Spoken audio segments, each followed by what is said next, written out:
So again, here we're going to shift topics slightly and start talking about positive behavior supports, or PBS. PBS is created and based off of ABA, so the two of them very much so reflect each other, but there's several different terms that are used in PBS. You guys who have been in school districts or other systems may have heard of PBS. You may have also heard this referred to as EBIS, PBIS, EBS, SWD, SWPBS. So lots and lots of different acronyms. All of those acronyms fall under PBS, though, positive behavior supports. And we'll go through some of those other acronyms as well and discuss what those mean. But overall, right now, we'll talk about the four main areas of PBS. The first is invest in prevention. So teach, monitor, and reward before resorting to punishment and exclusion. Focus first on the social culture of the environment. So with invest in prevention, we're really looking at antecedent manipulations and teaching foundational skills. So we want to create an environment to evoke positive behaviors.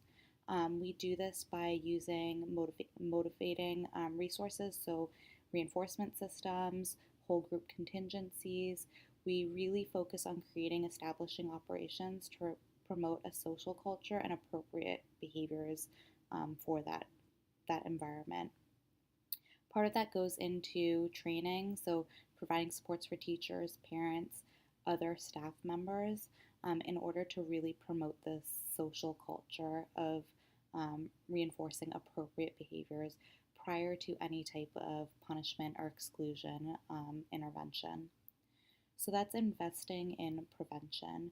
The second area is work smarter.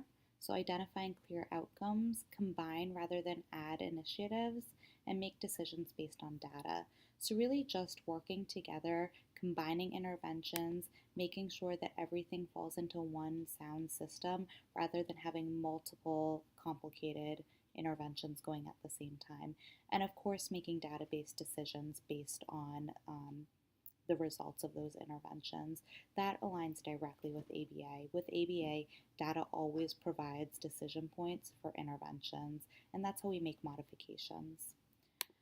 Number 3 is creating durable systems of support, meaning select different systems based on the nature of the problems.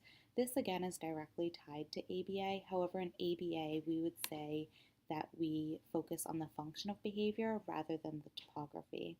So we're really looking at the why for behavior rather than what the behavior looks like. Topography is one of those words you guys will become very familiar with, but that's how the behavior looks, how it presents, hitting, kicking, etc. Whereas the function is the reasons why. Are they engaging in those behaviors to escape a task demand, access a tangible, due to some sort of sensory aversion? So the reasons why those behaviors are occurring. And that's really what this area, creating a durable systems of support, is focusing on. They use this terminology really just to be a little more user-friendly with different staff members. Number 4 is prepare an implementation plan to fit the unique characteristics of your school or system. So we do this by doing self-assessments, using different paths or common outcomes, and gather and using information for ongoing decision making. So again, we really want to create systems that work for the entire community that this client would be accessing. And again, making those data-based decisions. So without data, we can't determine successes or the need for modification. So everything really continues to be data-driven here in order to change interventions and determine successes. So as you can see here, there is the PBS systems. In this Venn diagram, you can see non-home settings, home systems, and individual support systems. So this is really just signaling that with PBS, we all need to work together and collaborate in order to make outcomes generalized in all settings. So we're focusing on all environments and collaborating as a community. So PBS, Positive Behavior Supports, will go into all of those other acronyms and how they could potentially fit within your specific environment.